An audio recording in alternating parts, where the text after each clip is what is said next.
নবী আসার আগে একজন নবী ছিলেন পৃথিবীতে, যার নাম হলো ঈসা রুহুল্লাহ, যিনি বাবা ছাড়া পৃথিবীর বুকে আগমন করেছেন। আল্লাহর কুদরতে জিবরিল আমিনের ফুয়ের মাধ্যমে মা মরিয়মের উদর থেকে ঈসা রুহুল্লাহ পৃথিবীতে এসেছে। তিনি এমন একজন নবী, তিনি ধুলনার মধ্যে কথা বলেছিলেন। উনি এমন একজন নবী, মৃত ব্যক্তিকে উনি জিন্দা করে ফেলতে পারতেন। উনি জবাইকৃত মেষ খাওয়ার পরে চামড়া হাড়গুলো একত্রিত করে রাখার পরে ওনার হাতের আশা দ্বারা আঘাত করে বলল, যা যা পালে চলে যা।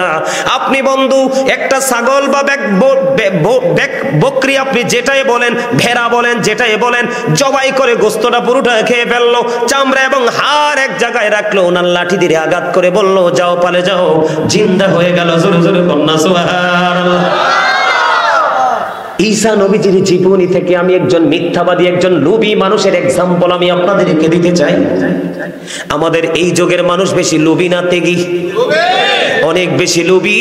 এই কারণে বন্ধু, আগের যুগে যে আমার দাদা ভাইরা বসে আছে, মুরব্বীরা, তাদের পূর্বপুরুষ যারা ছিল বন্ধু, আটার যাও খাইছে, কিন্তু স্বাদের কোনো কমতি ছিল না। আতপ চালের যাও খেয়েছে, স্বাদের কোনো কমতি ছিল না। কিন্তু এখন গোস্তের মধ্যেও সেই স্বাদ নাই, আছে না নাই? আমার কথা ঠিক না বেঠিক? এটার জন্য এই জায়গায় যদি আমি আসি, আপনাদেরকে বলতে পারবো বন্ধু, বলতে হবে ওই যে সূরা ইউনূসের ৪৪ নম্বর আয়াত, আল্লাহ বলেছেন, ইন্নাল্লাহা লা ইয়াজলিমুন নাস, আল্লাহ আল্লাহর দাসের উপর অত্যাচার করে না, শাইয়্যা ওয়ালাকিন্নান নাস আনফুসাহুম ইয়াজলিমুন, বান্দা নিজেই, মানুষ নিজেই নিজের উপর অত্যাচার করে। আজকের এই পরিস্থিতির জন্য আপনি আমি নিজেই দায়ী। তার এক্সাম্পল হলো বন্ধু ঈসা রুহুল্লাহর জীবনী। আমি একটু বিচরণ করব আপনাদের সবাইকে নিয়ে। ঈসা রুহুল্লাহর জীবনীতে ঢুকলাম বন্ধু, ঢোকার পরে আমার কাছে আমার হৃদয় ছুঁয়েছে এই পুরো ঘটনাটা। আমি আপনাদেরকে বলে রে, ছোট্ট করে বলবো সংক্ষিপ্ত আকারে, ঈসা নবীর জীবনী থেকে এটা আরো বড় শিক্ষা বন্ধু। লোভ এবং মিথ্যা মানুষকে কতটা ধ্বংসের দিকে নিয়ে যেতে পারে তার একটা এক্সাম্পল আমি দিতে চাই বন্ধুরে আমার। একদিন ঈসা নবীর সঙ্গে এক ইহুদি সঙ্গী হতে চাইলেন। ঈসা নবীর সঙ্গে একদিন এক ইহুদি সঙ্গী হতে চাইলেন। ঈসা নবী ওনাকে অনুমতি দিয়ে দিলেন। ঈসা নবী ওনাকে অনুমতি দিয়ে দিলেন। দেওয়ার পরে বন্ধু একদিন তারা দুজন মিলে রওনা হলো। খেয়াল করবেন, ঈসা নবীর যে সঙ্গী ছিল তার কাছে ছিল 2টা রুটি। গভীরভাবে খেয়াল করেন, কয়টা রুটি? আর ঈসা রুহুল্লাহর কাছে হলো বন্ধু 1টা রুটি। তারা দুজন সফরে বের হলো। সফরে যখন বের হলো, সফরে বের হওয়ার পরে হাঁটতে শুরু করলো। হাঁটতে হাঁটতে হাঁটতে হাঁটতে বন্ধু সামনে চলতে চলতে গেলেন। যাওয়ার পরে বন্ধু বিশাল একটা মেষপাল তিনি দেখতে পাইলেন। মেষপালের মালিক ওনাকে দেখলো, কথোপকথন হলো। হওয়ার পরে জানতে পারলো উনি আল্লাহর নবী ঈসা রুহুল্লাহ। তিনি জানার পরে বললেন, আমি আপনাকে ভালোবাসি, আমি আপনাকে পছন্দ করি, আমি চাই আপনি এখান থেকে একটা মেষ কি করবেন, আমি খুশি হয়ে দিলাম, আপনি বক্ষণ করবেন। বন্ধুরে আবার হাঁটতে হাঁটতে গেলেন, একটা মেষ এখান থেকে বকরি জবাই করলেন। বন্ধু তার আগের একটা ছোট্ট ঘটনা বলে দিই। যখন ওনারা হাঁটতে লাগলেন, হাঁটতে হাঁটতে হাঁটতে হাঁটতে অনেক হাঁটার পরে ক্লান্ত হয়ে গেলেন। পেটের মধ্যে খিদা লাগলো। খিদা লাগার পরে ঈসা রুহুল্লাহর যে 1টা রুটি, দুজন মিলে বসে ঈসা নবী ওনার রুটিটা খাইলেন। আর ওনার সঙ্গী যিনি, ওনার কাছে ছিল 2টা রুটি, ওনারও 1টা রুটি খাইলেন। কিন্তু ঈসা নবীর সঙ্গীটা আরেকটা রুটি তিনি লুকায় রাখছে। তিনি কি করেছে? ঈসা নবী 1টা খেয়েছে, ওই সঙ্গীও 1টা খেয়েছে। খাওয়ার পরে ওনার সঙ্গী বলতেছে, 1টা রুটি দুজন 2টা খেয়ে ফেললাম, আরেকটা রুটি তো আমার কাছে আছে। এখন ওই সঙ্গী ঈসা নবীকে রুটির ভাগও দিতে চায় না এবং সামনে প্রকাশও করতে চায় না। চিন্তা করে তার মধ্যে একটা ফয়সালা আসলো যে আমি ওনাকে দিব না, যেহেতু দিব না ওনাকে দেখাই আমি খাবো না, লুকায় রাখলেন। ওনার রুটি তো রয়েছে, ঈসা নবীরটাও খেয়ে ফেললেন, ওনারটাও খেয়ে ফেললেন। আবার তারা গন্তব্যের দিকে, সামনের দিকে রওনা হলেন। হইতে হইতে হইতে হইতে বন্ধু সামনের দিকে গেলেন। যাওয়ার পরে ওই যে বললাম মেষপালের মালিক ওনাকে একটা মেষ দিলেন, জবাই করলেন, বক্ষণ করলেন। উনি বললেন, একটা হাড় একটা চামড়াও তোমরা অন্যদিকে ফেলাইও না, এই চামড়াগুলো হাড়গুলো একত্রিত করে রেখে দাও। এবার চামড়াগুলো হাড়গুলো একত্রিত করে রেখে দেওয়া হলো। সবকিছু বক্ষণ করার পরে ঈসা নবীর হাতে একটা বরকতময় আশা ছিল, লাঠি ছিল। উনি লাঠি দিয়ে এটার মধ্যে আঘাত করে বললেন, যা যা পালে চলে যাও। আল্লাহর অশেষ কুদরতে, আল্লাহর নবীর মুজিজায় ওই বক্ষিত বেশ আবার পরিপূর্ণ হয়ে পালে চলে যায়। জোরে জোরে কন্যা সুবহানাল্লাহ। খেয়াল করবেন বিষয়টা। এবার আল্লাহর নবী ঈসা রুহুল্লাহ, ওনার সঙ্গী, তার কাছে যে একটা রুটি আছে নবী কিন্তু জানে। নবীদের চোখ আছে না নাই? নবীরা কি আপনার আমার মতো? এবার ঈসা রুহুল্লাহ একটা ডাক দিয়ে বলল, তুমি দেখেছো বক্ষিত বেশ আবার আল্লাহ রাব্বুল আলামিন জিন্দা করে দিয়েছে, তুমি দেখেছো, তুমি বলো না তোমার আরেকটা রুটি কই? এবার ইনি বলতেছে, না না আমার কাছে কোনো রুটি নাই। রুটি নাই কয় না, কয় চলো সামনের দিকে চলো। ঈসা নবী কিন্তু কিছু বলে না, সামনের দিকে রওনা হলেন। হাঁটতে হাঁটতে হাঁটতে হাঁটতে তিনি সামনের দিকে গেলেন। যাওয়ার পরে বন্ধু তিনি দেখতে পাইলেন একটা কুষ্ঠরোগী। কুষ্ঠরোগীর অবস্থা ভালো না। কুষ্ঠরোগীকে দেখে তিনি কি করে দিলেন, উনি একটু বন্ধু ওনার যে আশাটা আছে, লাঠিটা আছে, এটা দিয়ে একটু মেসেজ দিয়ে দিলেন। আল্লাহ রাব্বুল আলামিনের অশেষ কুদরতে কুষ্ঠরোগ বন্ধু ভালো হয়ে গেল। ভালো হয়ে যাওয়ার পরে আল্লাহর নবী ঈসা রুহুল্লাহ বললেন, সুবহানাল্লাহ, ও আমার সঙ্গী, তুমি দেখিছ আল্লাহ রাব্বুল আলামিন কুষ্ঠরোগীকে তার কুষ্ঠরোগটা ভালো করে দিয়েছে, তুমি বলো না তোমার আরেকটা রুটি কই? উনি ডেকে ডেকে বলে, না না আমার কাছে কোনো রুটি নেই, আমার কাছে কোনো রুটি নেই। কয় নাই, কয় না, কয় চলো সামনের দিকে চলো। আবার তিনি বন্ধু হাঁটতে লাগলেন। হাঁটতে হাঁটতে হাঁটতে হাঁটতে হাঁটতে হাঁটতে কিছু দূর যাওয়ার পরে বন্ধু তিনি দেখতে পাইলেন একজন অন্ধ লোক ওনার চোখের সামনে পড়লো। অন্ধ লোকটা যখন ওনার চোখের সামনে পড়লো, চোখের সামনে পড়ার পরে অন্ধ লোকটাকে যখন ওনার হাতের আশা দ্বারা তিনি একটু মেসেজ দিয়ে দিল, অন্ধ লোকের দৃষ্টিশক্তি ফিরে আসলো। এবার আল্লাহর নবী ঈসা রুহুল্লাহ আবার একটা ডাক দিয়ে বলল, ও আমার সঙ্গী, তুমি চাইয়া দেখো আল্লাহ রাব্বুল আলামিন অন্ধ লোকটাকে ভালো করে দিয়েছে, তার দৃষ্টিশক্তি দিয়েছে। জোরে জোরে বলনা সুবহানাল্লাহ। তার মানে আল্লাহ রাব্বুল আলামিন, আল্লাহর নবী ঈসা তাকে বুঝাইতেছে আল্লাহর পাওয়ার, আল্লাহর ক্ষমতা, আল্লাহ যে সব দেখে, আল্লাহ যে সব পারে। খেয়াল করবেন কত মজার এবং শিক্ষণীয় একটা বিষয়। তিনি বললেন, তুমি চাইয়া দেখো অন্ধ লোকটার দৃষ্টিশক্তি আমার আল্লাহ ফিরিয়ে দিয়েছে, তুমি বলো বলো গো তোমার আরেকটা রুটি কই? এবার সে ডাক দিয়ে বলে, না না আমার কাছে কোনো রুটি নাই। কয় নাই, কয় না, কয় চলো সামনের দিকে চলো। আল্লাহর নবী এবং ওনার সঙ্গী সঙ্গে সঙ্গে চলতে শুরু করলেন। হাঁটতে হাঁটতে হাঁটতে হাঁটতে আরো কিছু দূর চলে গেল। যাইতে যাইতে যাইতে যাইতে বন্ধু যাইয়া দেখলেন একজন মৃত ব্যক্তি।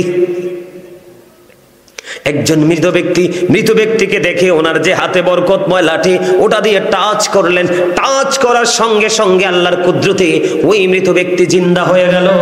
আল্লাহর নবী একটা ডাক দিয়ে বলে, ও আমার সঙ্গী, তুমি বলো গো, তুমি চাইয়া দেখো আল্লাহ রাব্বুল আলামিন 100% একজন মৃত ব্যক্তিকে জিন্দা করে দিয়েছে, তুমি বলো না তোমার আরেকটা রুটি কই?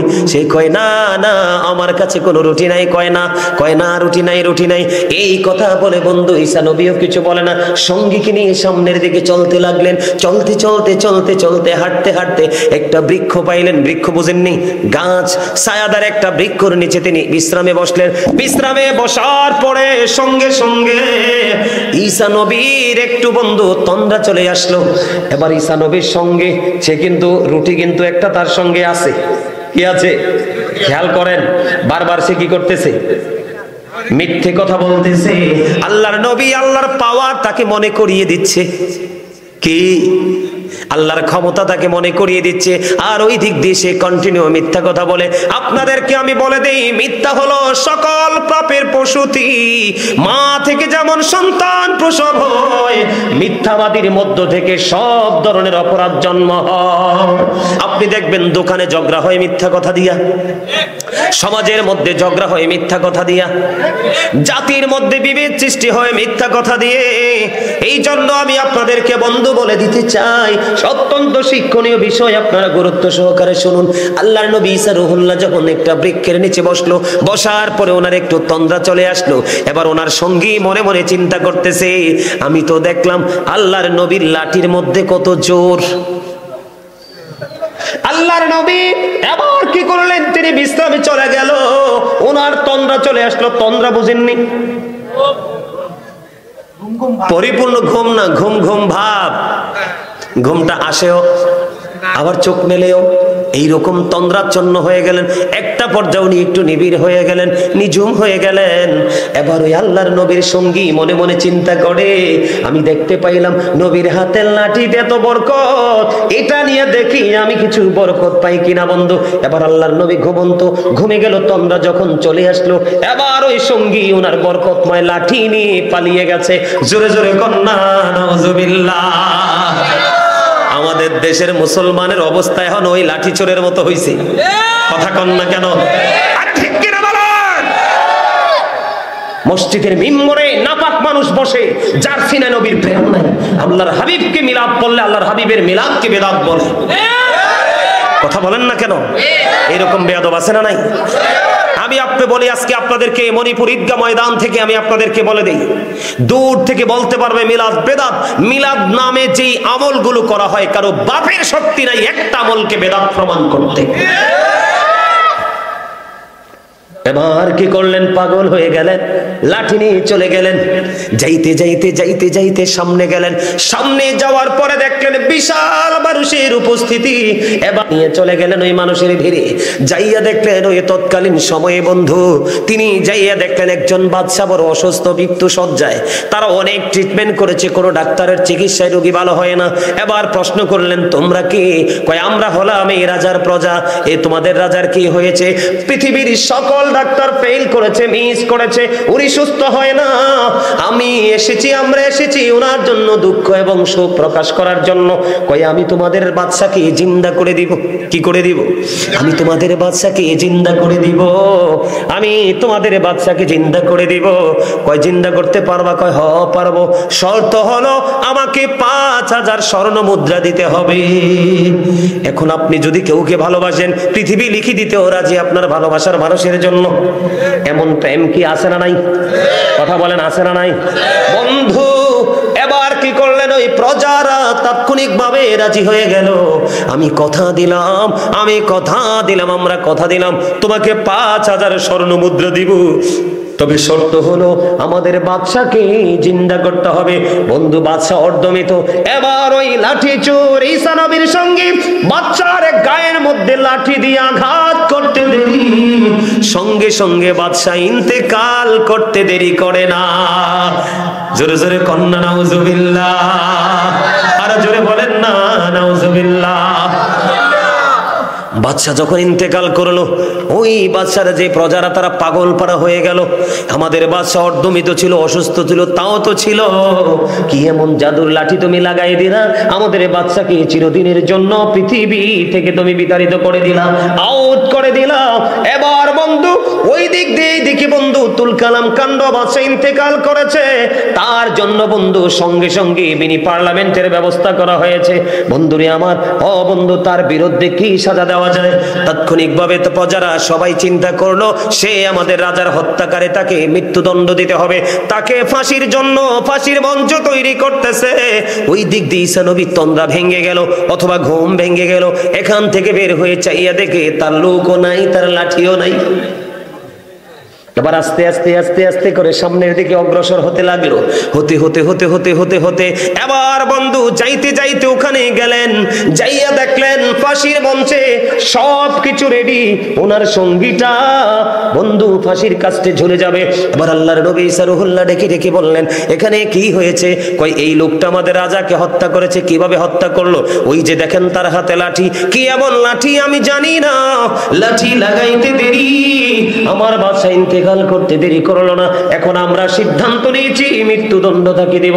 এবার আল্লাহর নবী ঈসা রুহুল্লাহ একটা ডাক দিয়ে বললেন, তোমরা আমার কথা শোনো, আমি যদি তোমাদের রাজাকে জিন্দা করে দিতে পারি, ওই যে ফাঁসির মঞ্চ যার জন্য তৈরি করেছো, তাকে মুক্ত করে দিবি কিনা কথা দাও। এবার ওই প্রজারা সবাই বলল, আপনাকে কথা দিলাম, সত্যি যদি আমাদের রাজাকে জিন্দা করে দিতে পারেন, আমরা তাকে মুক্ত করে দেব। বন্ধু, আল্লাহ রাব্বুল আলামিনের অশেষ দয়া, আল্লাহর হাবিবের হাতে এমন মুজিজা আল্লাহ দিয়েছেন, লাঠিটা তিনি হাত দিয়ে টাচ করতে দেরি, রাজা জিন্দা হতে দেরি হয় না। রাজা জিন্দা হয়ে গেল, বাদশা জিন্দা হয়ে গেল। এবার আল্লাহর নবী ঈসা রুহুল্লাহ কয়, তোমাকে দেখছুনি কত বড় বিপদ থেকে তুমি বেঁচে গেলা, তুমি বলো না তোমার আরেকটা রুটি কই? তোমার আরেকটা রুটি কোথায় আমাকে বলো। কয় নবী, নবী গো, আমার কাছে কোনো রুটি নাই। কয় না, কয় নাই, কয় না। কয় চলো আমরা চলে যাই সামনের দিকে। সামনের দিকে রওনা হলো। সামনের দিকে গন্তব্য সামনে ছিল, এখান থেকে রিটার্ন আবার ব্যাক করতেছে। ব্যাক করার সময় আমি যাওয়ার সময় একটু গ্যাপ রেখে গিয়েছিলাম। আল্লাহর নবী যখন গিয়েছিলেন, যাওয়ার সময় তিনি পথের মধ্যে 3টা স্বর্ণের ইট দেখে গিয়েছিলেন। কয়টা স্বর্ণের ইট? তিনি 3টা স্বর্ণের ইট দেখে গিয়েছিলেন। তিনি লোভ করেননি, নেয়নি। বন্ধু, তিনি তো পৃথিবীতে আসছে মানুষকে হেদায়েতের জন্য, পৃথিবী ভোগ করার জন্য নয়। এবার কি করলেন? ধীরে ধীরে ধীরে ধীরে সামনের দিকে অগ্রসর হলেন। যাওয়ার সময় দেখেছিলেন খালি 3টা স্বর্ণের ইট এখানে পড়ে আছে, কিন্তু ফেরার সময়, রিটার্ন করার সময় আইসা দেখে ওই স্বর্ণের 3টা ইটের সাথে বন্ধু মানুষও মরে পড়ে আছে। এবার আল্লাহর হাবিব, আল্লাহর নবী ঈসা রুহুল্লাহর ওই লাঠি দ্বারা ওই মানুষগুলোর হাতে আঘাত করলো। অঙ্গে যখন আঘাত করলো, আঘাত করার সঙ্গে সঙ্গে তারা পুনরায় আবার জিন্দা হয়ে যায়। জোরে জোরে বলেন না সুবহানাল্লাহ। জিন্দা করার পরে এবার উনি ওনার সঙ্গীকে একটা ডাক দিয়ে বললেন, তুমি দেখেছো মৃত ব্যক্তিগুলো জিন্দা হয়ে গেছে, তুমি বলো না তোমার আরেকটা রুটি কই? কয় নাই, নাই, নাই, আমার কাছে কোনো রুটি নাই। কয় নাই, কয় না। ঠিক আছে, এবার ওই যেই ব্যক্তিগুলো ইন্তেকার করেছে ওনাদেরকে প্রশ্ন করলেন, তোমরা কে, কেনই বা তোমরা মৃত্যুবরণ করেছো? কয় আপনার কাছে বলে লাভ হবে কি? কয় বলো না, একটু শুনতে চাই। কয় শুনবেন, তাহলে শোনেন। এখানে ইট আছে, স্বর্ণের ইট 3টা। আমরা 4 জন বন্ধু এদিক দিয়ে হেঁটে যাচ্ছিলাম। হেঁটে যাওয়ার সময় যখন আমরা এখানে দেখতে পাইলাম স্বর্ণের 3টা ইট পড়ে আছে, কিন্তু মানুষ তো হলাম আমরা 4 জন, কিন্তু ইট হলো 3টা। যেই অবস্থাটা এখন বর্তমান বাংলাদেশের মুসলমানের হয়েছে, এই অবস্থার সাথে এখনকার মুসলমানের অবস্থার মিল হয়ে গেছে বন্ধু। স্বর্ণের 3টা ইট। তখন আমরা 3 জনে মিলে বুদ্ধি করলাম, 4 জনে ভাগ করে নিলে তো কম করে পড়বে। আমরা চিন্তা করলাম একজনকে আমাদের জন্য নাস্তার অজুহাত দিয়ে বের করে দিব। সে আমাদের জন্য খাবার নিয়ে আসার পরে আমরা তাকে হত্যা করে ফেলবো। হত্যা করার পরে আমরা 3 জনে 3টা ইট নিয়ে যাব। এবার তারা কি করলেন বন্ধু? তারা এবার কি করলেন? বুদ্ধি করে ওই লোকটাকে পাঠালেন বাজারে নাস্তা আনার জন্য। কিসের জন্য? খাবার আনার জন্য। তিনি আবার, তারা 3 জনের বুদ্ধি করেছে একরকম, একটা একটা করে নিবে। আর যিনি বাজারে নাস্তা আনার জন্য গিয়েছে উনি মনে মনে চিন্তা করে, না না, আমাকে যেহেতু বাজার করার জন্য পাঠিয়ে দিয়েছো, এই 3টা ইট আমি একাই নিব, তোমাদের কাউকে আমি নিতে দিব না। এখন তুমি কি করবে? ওই একটা লোক তিনি নাস্তার দোকানে গেলেন অথবা বাজারে গেলেন, ওখান থেকে তিনি খাবার নিয়ে আসলেন। আর আসার সময় খাবারের সাথে বিষ মিশাইয়া নিয়ে আসছে।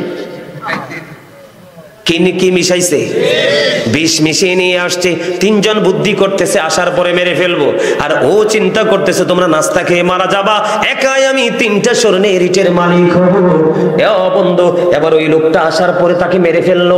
মেরে ফেলার পরে এবার ওই 3 জন মিলে নাস্তা খাইলো। নাস্তা খাওয়ার পরে সাথে সাথে বন্ধু তারা বিষের যন্ত্রণায় বিষ খেয়ে ইন্তেকাল করলো। ওগো আল্লাহর নবী, এই স্বর্ণের ইটের লোভে পড়ে আমরা একবার মৃত্যুবরণ করেছি। আল্লাহ রাব্বুল আলামিন আপনার উসিলায় আমাদেরকে আবার পুনরায় জীবন দিয়েছে। না না না না, এই স্বর্ণের ইট আমরা কখনোই নিব না, এখান থেকে উঠির কোনো প্রয়োজন নেই, চলে যাব। এবার দেখেন খেলা।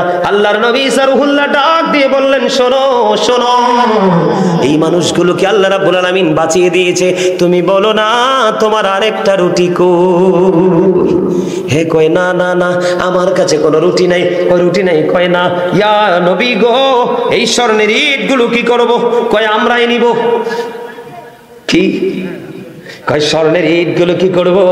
এবার ওই ঈসা রুহুল্লাহ বলতেছে, আল্লাহর নবী তিনি বলতেছেন ইট গুলো আমরাই নিব, তবে একটা প্রক্রিয়ার মাধ্যমে ইটগুলো নিব।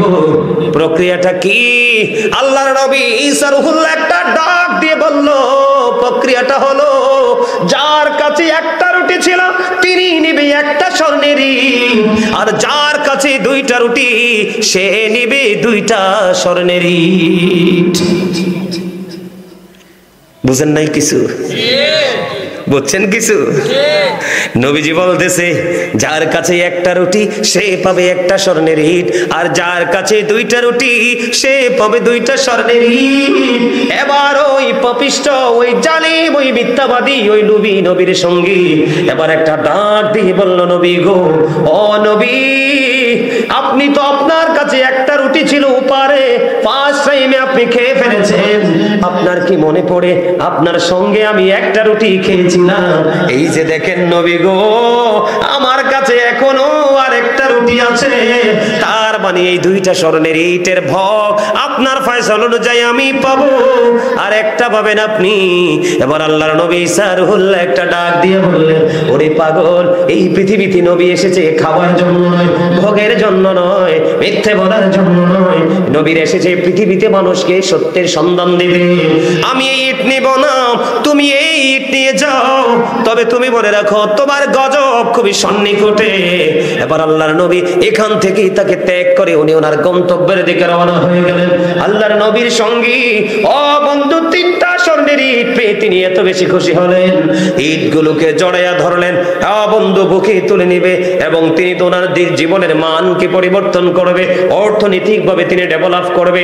একদিকে মিথ্যে বলেছে, মিথ্যে বলতে বলতে বলতে বলতে তিনি লোভের কাতারে এসে চলে এসেছে। ইটগুলোকে স্পর্শ করতে দেরি, সঙ্গে সঙ্গে তার পায়ের দিক দিয়ে মাটিটা দুটো ভাগ হয়ে ইট সহ মাটি তাকে গ্রাস করে ফেলেছে। জোরে জোরে বলেন না নাউজুবিল্লাহ। আমাদের মধ্যেই লোক আছে না নাই? ওই লোক বারবার মিথ্যা বলতে বলতে বলতে বলতে শেষ পর্যন্ত লোভের কাছে ধরাকে কি হলো? ধ্বংস হয়ে গেল। আজকে মুসলমান জাতীয় বন্ধ ধ্বংস হয়ে গেছে একটা মাত্র কারণ, উচ্চবিলাসী জীবন যাপন করার জন্য বেঈমান কাফেরদের আদর্শকে তারা লালন করা শুরু করে দিয়েছে। কথা বলেন না কেন? এই জন্য আপনাদেরকে এক্সাম্পলটা দিয়েছি বন্ধু, আপনাদেরকে আরো মজার এক্সাম্পল দিব, দিবেন কি নিবেন কি নিবেন না? একটা সমাজকে নষ্ট করার জন্য, একটা জাতিকে, একটা গোষ্ঠীকে নষ্ট করার জন্য বেশি মানুষের দরকার হয় না, দুই একটা ছেলেই যথেষ্ট। কথা বলেন না কেন? আমি কি ঠিক বলছি না বেঠিক? আমি আপনাদেরকে বন্ধু আরেকটা মজার খবর দিব, যেই মজার খবরটা হলো হযরত সালেহ আলাইহিস সালামের জীবনী। ওনার সময়ে জাতি যেই জাতি ছিল সেই জাতির নাম ছিল সামুদ জাতি। আমি আপনাদেরকে এই কারণে বলছি, মানুষ এই ক্যাটাগরির বেয়াদবি এখন করছে। এটা এক্সাম্পলটা দিলে আপনারা বুঝতে পারবেন। ওই এক্সাম্পলটা বুঝতে পারছেননি? বুখারী মুসলিম শরীফের হাদিসটা মনে রাখবেন। তিনজন লোক, কয়জন? একটা কি? কুষ্ঠরোগী। Thank you very much, absolutely right answer. You are very experience man. আলহামদুলিল্লাহ বলেন না? এগুলো হচ্ছে মানুষ, এরাও আসলে কিছু নিয়ে যেতে পারবে। প্রথমে হলো কুষ্ঠরোগী, দ্বিতীয়ত হলো টাকমাতাওয়ালা, তৃতীয়ত হলো অন্ধ। আর এখানে সেই ঈসা নবীর জীবনী থেকে এবার আমি আপনাদেরকে নিয়ে যাব হযরত সালেহ আলাইহিস সালামের জীবনে। ওখান থেকে আরো গুরুত্বপূর্ণ মেসেজ আমি আপনাদের জন্য নিয়ে এসেছি বন্ধু। সামুদ জাতির মাঝে আসলেন হযরত সালেহ আলাইহিস সালাম, আল্লাহর নবী। উনি যে নবী এটা কিন্তু তৎকালীন সময়ে মানুষ বিশ্বাস করতে চায় না। একটা সময় এসে সালেহ আলাইহিস সালামের কওমের লোকেরা প্রশ্ন করলো, আপনি যদি সত্যিকারের নবী হয়ে থাকেন, আপনি যদি সত্যিকারের নবী হয়ে থাকেন, আপনি চাইয়া দেখেন, আপনারা খেয়াল করেন, আপনি চাইয়া দেখেন ওই যে পাথরের পাহাড়, ওই যে পাথরের পাহাড় দেখা যায়, ওই পাথরের পাহাড় থেকে আপনি যদি নবী হন, আমাদেরকে একটা মুজিজা দেখাতে হবে। কি মুজিজা বলো? ওই পাথরের পাহাড় থেকে এমন একটা উটনি আপনি প্রকাশ করবেন, বের করে আনবেন। খেয়াল করবেন, পাহাড়টা কিসের? পাথরের। পাথর থেকে প্রাণী বার করা কি এত সহজ? কিন্তু আল্লাহর নবীরা চাইলে পারে, কারণ আল্লাহ রাব্বুল আলামিন তাদেরকে সেই পাওয়ার দিয়ে পৃথিবীতে পাঠিয়েছেন। আমি ছোট্ট করে বলছি বন্ধু, এবার বললেন কি শর্ত দিলেন, দেখেন আপনি নবী, এই কন্ডিশনে মানতে রাজি আছি। কয় কি? বলো, ওই যে পাথরের পাহাড় দেখা যায়, ওই পাহাড় থেকে আপনি একটা উটনি বের করবেন, উটনিটা বের হয়ে আসবে, সাথে সাথে একটা বাচ্চা প্রসব করবে, আর এই বাচ্চাটা সঙ্গে সঙ্গে মাঠের মধ্যে বিচরণ করতে থাকবে। ও বন্ধু, সেই ঘাস মাঠের মধ্য থেকে ভক্ষণ করতে থাকবে। এরকম যদি মুজিজা দেখাতে পারেন, তাহলে আপনাকে আমরা নবী হিসাবে গ্রহণ করব। নবী হিসাবে আপনাকে গ্রহণ করব। কয়কে? এর মধ্যে আল্লাহ রাব্বুল আলামিন জিবরাইলের মাধ্যমে খবর পাঠিয়ে দিলেন আল্লাহর নবীর কাছে, যা যা জিবরাইল আমার নবীকে খবরটা কি তুমি দিয়ে আসো, ওই সালে আলাইহিস সালাতুস সালামের মুজিজাকে প্রকাশ করার জন্য আমি 4000 বছর আগে এই পাথরের পাহাড়ে উটনি তৈরি করে রাখছি। জোরে জোরে বলেন না সুবহানাল্লাহ। আর জোরে। কত বছর আগে? আল্লাহ নবীর কাছে কিন্তু খবর চলে আসছে 4000 বছর আগে আমি উটনি তৈরি করে রেখেছি। ওনাকে বলেন প্রতিশ্রুতি দিয়ে দিতে। এবার সালেহ আলাইহিস সালাম তিনি প্রতিশ্রুতি দিলেন, হ্যাঁ হ্যাঁ আমি তোমাদেরকে উটনি বের করে দেখাবো, তোমরা যে কন্ডিশন দিয়েছো উটনি প্রকাশ পাবে, বাচ্চা দিবে, বিচরণ করবে, এটা হয়ে যাবে। ঠিক আছে, ওকে বন্ধু, যেমন কথা তেমন কাজ। উটনি বের হয়ে আসলো আল্লাহর কুদরতে, উটনি বাচ্চা প্রসব করলো, দুধের বাট বন্ধ পরিপূর্ণ হয়ে আছে, বাচ্চাটা সাথে সাথে বিচরণ করতে শুরু করলো। সামুদ জাতির জন্য তৎকালীন সময় ছিল একটা কূপ, তারা কূপ থেকে পানি উঠাইতো আর বক্ষণ করত। যখন উটনিটা পৃথিবীতে প্রকাশিত হলো, এই কূপটা এমন একটা কূপ ছিল, গোটা সামুদ জাতি যদি ইচ্ছে মতো পানি উঠাইতো এই কূপের পানি শুকাইতো না। কিন্তু আল্লাহর কুদরতি এই ওর যে উটনি যখন প্রকাশ হলো, সালেহ আলাইহিস সালামের মুজিজা যখন প্রকাশিত হলো, ওই উটনি একদিনেই কূপের পানি পান করার সঙ্গে সঙ্গে পুরো পানি বন্ধু শুকিয়ে গেছে। জোরে জোরে বলুন না আল্লাহু আকবার। মুসলিম শরীফের মধ্যে এসেছে বন্ধু হাদিসখানা, আমার নবী, আপনার নবী, দু জাহানের বাদশা নবী, ইমামুল মুরসালিন নবী, রাহমাতুল লিল আলামিন নবী, তিনি ওনার পবিত্র জবান মোবারক দ্বারা বন্ধু তিনি বর্ণনা করেছেন। হাদিসের রাবী হলেন হযরত আবু হুরায়রা রাদিয়াল্লাহু তাআলা আনহু। বনি ইসরাইলের 3 জন লোক বন্ধু, একজন ছিল কুষ্ঠরোগী, একজন ছিল টাকমাতাওয়ালা, মাথায় যে চুল থাকে না, আরেকজন হলো অন্ধ। বন্ধু, আল্লাহ রাব্বুল আলামিন এই 3 জনকে পরীক্ষা করবে, আল্লাহর মন চেয়েছে পরীক্ষা করতে। হাদিস শরীফের মধ্যে এসেছে বন্ধু, আল্লাহ রাব্বুল আলামিন একজন ফেরেশতা পাঠিয়ে দিলেন তাদেরকে পরীক্ষা করার জন্য। সর্বপ্রথম ফেরেশতা আসলেন ওই কুষ্ঠরোগীর কাছে। কুষ্ঠরোগীর কাছে এসে প্রশ্ন করলেন, তোমার চাওয়া কি? কই আমার চাওয়া হলো আমার যে কুষ্ঠরোগ হয়েছে, আমি আপনাদেরকে ভেঙ্গে বলি, দেখবেন মানুষের মধ্যে, আমাদের বাংলাদেশে অনেক মানুষ আছে তার শরীরের বিভিন্ন অঙ্গ সাদা হয়ে যায়, দেখেন না? এটাকে আমরা বাংলাদেশে, আমাদের এই এলাকার মানুষ, আমাদের এই অঞ্চলের মানুষ, আমরা এটাকে শ্বেত রোগ হিসাবে চিনি। হাদিস শরীফের মধ্যে এসেছে এটাকে ডাবল রোগ বলা হয়। ওই কুষ্ঠরোগীর কাছে আসলো ওই ফেরেশতা, আসার পরে বলল, তোমার চাওয়া কি আমাকে বলো। কই আমার চাওয়া হলো আমার স্কিনের জন্য মানুষ আমাকে ভালোবাসে না, আমাকে পছন্দ করে না, আমাকে ঘৃণা করে। মানুষ কোনো কিছু বলতে চাইলে, কিছু মানুষ থেকে নিতে চাইলে মানুষ আমাকে কন্টিনিউয়াসলি ইগনোর করে। তোমার চাওয়াটা কি? কই আমার চাওয়া হলো আমার স্কিনটাকে যদি আল্লাহ ভালো করে দেয়, এটাই হলো আমার চাওয়া। তখন আল্লাহ রাব্বুল আলামিনের পক্ষ থেকে প্রেরিত ফেরেশতা কি করলেন, ওই মানুষটার গায়ের মধ্যে বন্ধু মেসেজ করে দিল। মেসেজ করে দেওয়ার পরে এবার বন্ধু তার কুষ্ঠরোগটা ভালো হয়ে গেল। জোরে জোরে বলুন না সুবহানাল্লাহ। কুষ্ঠরোগটা যখন ভালো হয়ে গেল, এবার তাকে প্রশ্ন করলো, তোমার কোন সম্পদ বেশি পছন্দ? তুমি আমার সম্পদ কোনটা বেশি ভালোবাসি জানতে চাও? ও জানতে চাই, আমার পছন্দের সম্পদ হলো ওট। তখন আল্লাহ রাব্বুল আলামিনের পক্ষ থেকে তাকে বন্ধু একেবারে পরিপূর্ণ গর্ভবতী একটা উটনি দেওয়া হলো। উটনি দিয়ে ওই ফেরেশতা চলে গেলেন এবার বন্ধু ওই টাকমাতাওয়ালার কাছে। টাকমাতাওয়ালার কাছে যখন চলে গেল, চলে যাওয়ার পরে এবার তাকে প্রশ্ন করলো, তোমার কি চাওয়া? মুরব্বীরা একটা আমাদের দেশে আঞ্চলিক একটা কথা আছে, কেশেই ভেষ। মানুষের চেহারাটা যদি দেখতে সুন্দর না হয়, চুলের কারণে কিন্তু তার চেহারার সৌন্দর্য বৃদ্ধি পায়। কথা বলেন না কেন? অনেক পরিবার আছে দেখবেন, মেয়ে দেখতে গিয়েছে, মেয়েটা সব দিকে পেটপাট সুন্দর পছন্দ হয়েছে, কিন্তু মেয়ের মাথায় যদি চুল না থাকে, তো শুনলে আপনাদের আওয়াজটা তো ছোট কেন?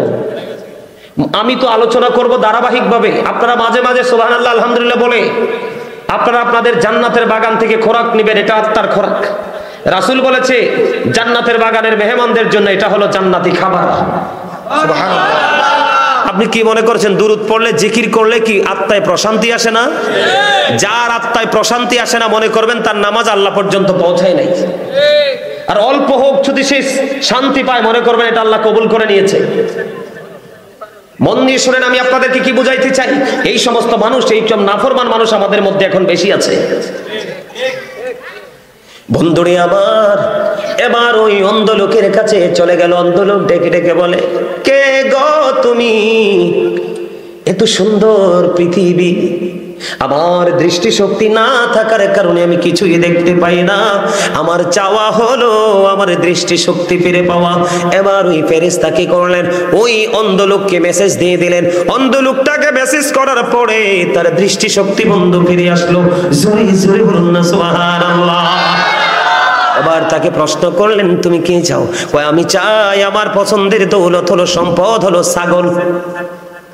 এবার তাকে গর্ভবতী একটা ছাগি দেওয়া হলো, দিয়ে বন্ধু চলে গেল। মনে রাখবেন, এখানে খেয়াল করবেন, উটনিটাও গর্ভবতী, গাভীটাও গর্ভবতী, ছাগিটাও গর্ভবতী, অলরেডি এদের পেটে বাচ্চা আছে। দিয়ে বন্ধু কি করলেন, তারা সুস্থ হয়ে গেল। এবার ফেরেশতা চলে গেল তার আপন গন্তব্যে মালিকের ইশারায়। এবার বন্ধু উটনি বাচ্চা দিতে দিতে হয়ে গেল, ব্যাপক আকার ধারণ করলো। ওই যে গাভী বাচ্চা দিতে দিতে দিতে দিতে বন্ধু ব্যাপক হয়ে গেল। ওই ছাগল ছাগি বাচ্চা দিতে দিতে বন্ধু পরিপূর্ণ অনেক হয়ে গেল। এক এক করে বন্ধু পরিপূর্ণ হয়ে গেল। বাচ্চা মা হয়েছে, বাচ্চা মা হয়েছে, করতে করতে বন্ধু অনেক হয়ে গেল। একদিন আল্লাহ রাব্বুল আলামিন এই তিনজনকে পরীক্ষা করবে, আল্লাহর ইচ্ছে করেছে, আল্লাহর ইচ্ছে হয়েছে তাদেরকে পরীক্ষা করবে। এখন আল্লাহ রাব্বুল আলামিন কি করলেন, ওই ফেরেশতাকে আবার বন্ধু ভিখারি মাজলুম পথিক বানাইয়া আবার তাদের কাছে পাঠিয়ে দিল। আগের মতো আবার আসলো কার কাছে? ওই যে কুষ্ঠ রোগীর কাছে। এসে বলল, আমি বিপদগ্রস্ত, আমি অভাবগ্রস্ত, আমি একজন পথিক, আমি অভাবে পড়েছি, তুমি আমাকে একটু সাহায্য করো। এই যে মাল আছে তুমি এখান থেকে আমাকে দাও, আমি যেন আমার গন্তব্য পর্যন্ত পৌঁছে যেতে পারি। ওয়াল্লাহি ওয়াল্লাহি ওয়াল্লাহি, আল্লাহর কসম করে বলছি বন্ধু, হাদিস শরীফটা যেদিন আমি প্রথম আমার চোখে পড়েছিল, আমার গায়ের পশমগুলো দাঁড়িয়ে গিয়েছিল এবং আমার হৃদয় রাজ্যে একটা কম্পন আরম্ভ হয়ে গেল। আল্লাহ রাব্বুল আলামিন মানুষকে এমন ভাবে পরীক্ষা করে, ওই মানুষগুলো কেমন করে নাফরমানিটা করতে পারে বন্ধু। ওনাকে যখন প্রশ্ন করা হলো, কয় না না না, আমি এখান থেকে কিছুই দিতে পারবো না। কয় কেন দিতে পারবা না? কয় আমি অনেক ঋণগ্রস্ত, আমার অনেক ঋণ আছে, আর এই দৌলতগুলো আমি আমার পূর্বপুরুষ থেকে পেয়েছি। জোরে জোরে বলেন নাউজুবিল্লাহ। আমি নাফরমান চিনাচ্ছি আপনাকে, আর আল্লাহ কেমন করে বান্দাকে দৌলত দিয়ে পরীক্ষা করে এটা বোঝাচ্ছি।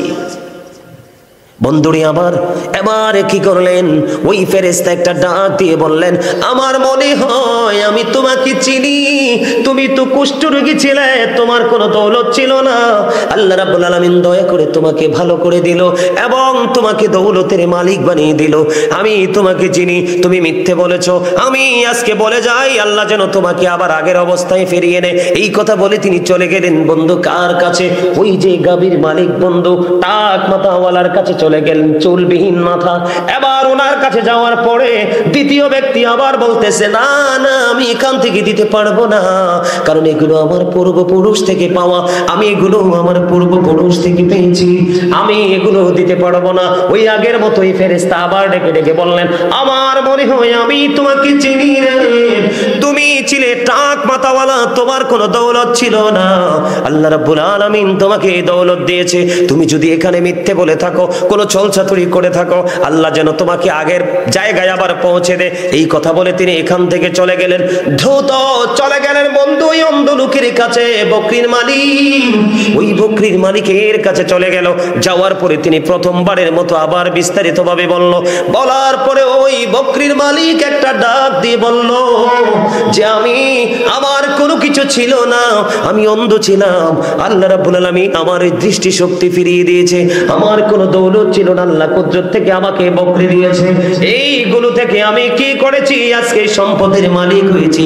তুমি একজন পথিক, তুমি একজন বিপদগ্রস্ত, তুমি এখান থেকে যত ইচ্ছা নিয়ে নাও, আমার কোনো আপত্তি নাই। জোরে জোরে বলেন না সুবহানাল্লাহ। আপনি বলেন গরুর মালিকের চাইতে উটের মালিক কি ধনী না? ছাগলের মালিকের চাইতে গরুর মালিক কি ধনী না? কথা বলেন না। আমি আপনাদেরকে বুঝাই, আমাদের সমাজের মধ্যে এরকম নাফরমান আছে, সামাজিক বৈষম্য আছে না নাই? এই জন্য আমি প্রায় আজে বন্ধ বলি, এই জন্য বলি, the man is poor but honest, the man is rich but characterless. মানুষটা গরিব কিন্তু সৎ, মানুষটা ধনী কিন্তু চরিত্রহীন। আপনি কোনটা বেছে নেবেন? সহজে বুঝাই আপনাদেরকে, কোনটা বেছে নেবেন?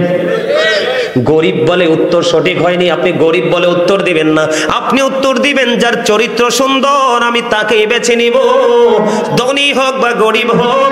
কারণ কাল হাসুরের দিন আল্লাহ রাব্বুল আলামিন, আল্লাহর হাবিব জানিয়ে দিয়েছে, যার চরিত্রটা যত বেশি ভালো হবে, আল্লাহর হাবিব বলে দিয়েছেন, তার মিজানের পাল্লাটা, নেকের পাল্লাটা তত বেশি ভারী হয়ে যাবে। এবার ওই ফেরেশতা ডাক দিয়ে বললেন, ছাগলের মালিককে? ওরে উটের মালিক, গরুর মালিক তোমরা চিনলা না, তোমরা বুঝলা না, আমি তো সেই ফেরেশতা। আমি কোনো পথিক নই, আমি কোনো মানুষ নই, আমি কোনো মিসকিন নই, আমি কোনো গরিব নই। আল্লাহ রাব্বুল আলামিন আমাকে তোমাদের কাছে পাঠিয়েছে। তিনি বলতেছেন ছাগলের মালিকের কাছে, অন্ধ লোকের কাছে, যে আমি গরিব নই, পথিক নই, মিসকিন নই। আল্লাহ রাব্বুল আলামিনের পক্ষ থেকে এসেছি পরীক্ষা করার জন্য। ওই দুইজন পরীক্ষায় 100% ফেল করেছে, তুমি শুধু পরীক্ষায় বিজয়ী হয়েছ। আর জোরে বলেন না সুবহানাল্লাহ। এই জন্য বলি, the rich are not always happy. ধনীরা সব সময় সুখী নয়। The poor are born to suffer. গরিবরা জন্মগ্রহণ করে শুধু দুঃখ ভোগের জন্য, আর গরিবদের কপালে দুঃখ লেগে থাকে সমাজের চরিত্রহীন ধনী মানুষের জন্য। তোমার কথা কয় না, ভুল বলছি? আপনি ভুল বললেও এটা সত্য, আপনি সঠিক বললেও এটা সত্য। আমি আমার কোরআন হাদিসের দৃষ্টিভঙ্গি থেকে বন্ধু কথা বলছি। এমনি ভাবে আল্লাহ পরীক্ষা করে, যেমন আমি আপনাকে যদি মসজিদের জন্য টাকা চাই দেয় না, মাদ্রাসার জন্য চাইলে দেয় না, রাস্তার কাজের জন্য, উন্নয়নের জন্য চাইলে দেয় না, কোন মেয়ে গরিব দুঃখী বন্ধু বিবাহের জন্য চাইলে দেয় না, কোন অসুস্থ মানুষ টাকার জন্য চিকিৎসা করতে পারে না, টাকার বস্তার উপর শুয়ে আছে, সেই মানুষটাকে ট্রিটমেন্টের জন্য টাকা দেয় না, আছে না নাই? এগুলো হলো বন্ধু তোমার জন্য পরীক্ষা। তুমি মনে রাখবে, তোমার জীবনে যদি কোনো মানুষের প্রতিকূল অবস্থায়, কোনো মানুষের বিপদের সময় যদি তার কাছে গিয়ে না দাঁড়াও, তাহলে তুমিও বন্ধু তোমার বিপদে কাউকে পাশে পাবা না। কারণ মালিককে আল্লাহু খায়রুল মাকিরিন, শ্রেষ্ঠ কৌশলের মালিক হলো আমার আল্লাহ। আপনি মালিককে রাজি করার চেষ্টা করেন, মালিক অটোমেটিক্যালি আপনার হয়ে যাবে।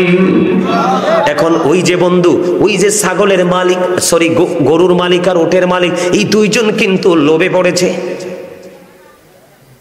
আর ছাগলের মালিক বন্ধু ত্যাগ করেছে। আমি আপনাদেরকে এটার সাথে আরো একটা মজার জিনিস অ্যাড করবো, অ্যাডজাস্ট করে দিব বোঝার জন্য। আপনারা